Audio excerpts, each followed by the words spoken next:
এদিকে বাড়ির বাইরে আনন্দ মজা, আর বাড়িতে আবার সাপ। চলো এই বিষয়টাই তোমাদের সঙ্গে শেয়ার করি।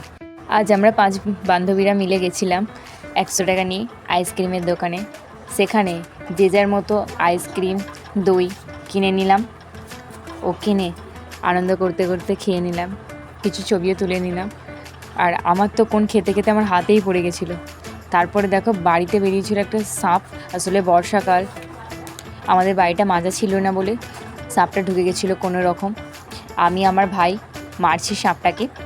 প্রথমে সাপটাকে আমি ওর মাথাটা ধরেছিলাম, ও আমার ভাই ওর শরীরটা, তার বাঁশ দিয়ে চিপে ওকে আঘাত করছিলাম ভালোভাবে। ওকে 2-4 ঘা দিয়ে আমরা ওকে পুরোপুরি আধমারা করে দিয়েছিলাম।